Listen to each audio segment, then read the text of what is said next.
நம்ம வீட்டு பாட்டி சமையல்மா. நம்ம வீட்டு பாட்டி சமையலில் இன்றைக்கி என்ன செய்கிறேன்னா, சின்ன வெங்காயம் பூண்டு குழம்பு. சின்ன வெங்காயம் 100 கிராம், பூண்டு 100 கிராம், ரெண்டுமே ஈக்குவலாக எடுத்துட்டு இதை அம்மியில் அரைச்சாந்துட்டேன். நல்லா நசுக்கிட்டு, அம்மியில் நம்ம மிக்சியில் அரைக்கும் போது ஒன்று மசிஞ்சிடுது, ஒன்று கொலன்னு ஆகிடுது. அதனால் கொஞ்சம் திப்பியாக இந்த மாதிரி இருக்கிறதுக்கு அம்மியில் அப்படியே தட்டிக்கிட்டு வந்துட்டேன். தேவையான அளவுக்கு நம்ம எண்ணெய் அது கொஞ்சம் வதங்கணும் இல்லையா, அது தேவையான அளவுக்கு ஒரு 50 கிராம் எண்ணெய் கூடவே இருக்கணும். தேவையான கடுகு ஒரு சின்ன டீஸ்பூன், இதுக்கு ஒரு பிஞ்சு ஜீரகம், ஒரு பிஞ்சு வெந்தயம். கார கொம்புனாலே ஜீரகம் வெந்தயம்னால அது எதுவும் காய்ப்படாது. நேரத்துக்கு கொஞ்சம் அடுப்பு தீயை குறைச்சி வச்சுக்கணும். எண்ணெய் காஞ்சிட்டா ரொம்ப காயக்கூடாது. பெருங்காயம் ஒரு சிட்டிகை,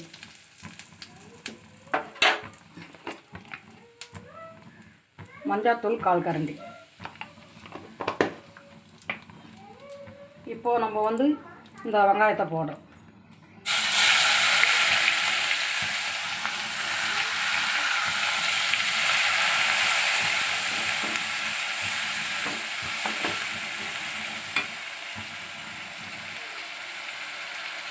இது கூட கருவேப்பிலை போட்டுடலாம், ஒரு கொத்து கருவேப்பிலை.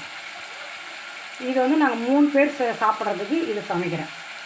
இது 4 பேர் ஒரு 5 பேர் இருந்தால் நீங்கள் கூடவே கூட சேர்த்துக்கலாம். கொஞ்சம் வெங்காயம் வதங்கிட்டோம்னா இப்போ பூண்டு போடலாம்.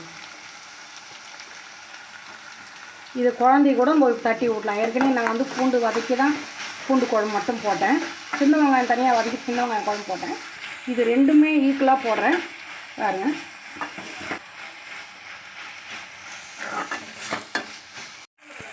இதுக்கு நான் ஒரு தக்காளி, மீடியமான தக்காளி, கொஞ்சம் பெரிய தக்காளியாக பெரிய துண்டாக கட் பண்ணிக்கிறேன்.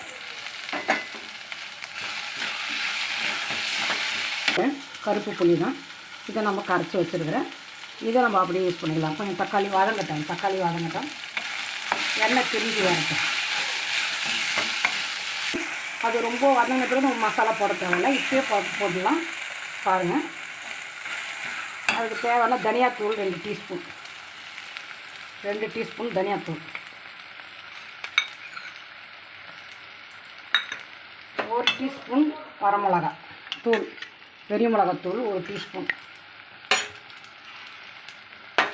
நான் காரம் கம்மியாக சேர்த்துக்கிறேன். நீங்கள் தேவைன்னா காரம் கூட்டிக்கலாம், காரமும் உப்பும் தேவைன்னா கூட்டிக்கலாம், பிரச்சனை இல்லை. இது கொஞ்சம் லைட்டாக வதங்கட்டும், அப்படியே தண்ணி ஊற்றுற வரைக்கும். தெரிஞ்சு வந்துச்சு, நம்ம மசாலாலாம் வதங்கிடுச்சு. இப்போது நம்ம புளியை ஊற்றிக்கலாம். இவ்வளோ தான் தண்ணி, இது அப்படியே கொதிச்சுட்டா போதும்.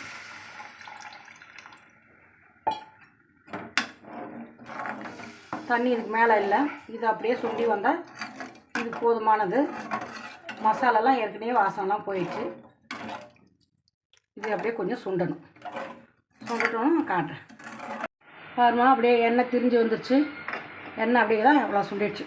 இது அப்படியே சாதத்தில் போட்டு பிசைஞ்சு சாப்பிடும்போது அவ்வளோ நல்லாயிருக்கும், உடம்புக்கும் நல்லாயிருக்கும், உடம்பு கலகலன்னு இருக்கும். சின்ன வெங்காயமும் பூண்டு சாப்பிடும்போது கேஸ் ட்ரபிள், வயிறு ப்ராப்ளம் இதுக்கெல்லாம் நல்லது. சின்ன வெங்காயம் அவ்வளோ மருத்துவ குணம் இருக்குது.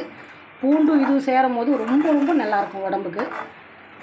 எங்கள் வீட்டில் இன்றைக்கி செய்யணும்னு தோணுச்சு, அதை தான் போட்டேன், வீடியோ போட்டுட்டேன். இவ்வளோ தான் இந்த தொக்கு.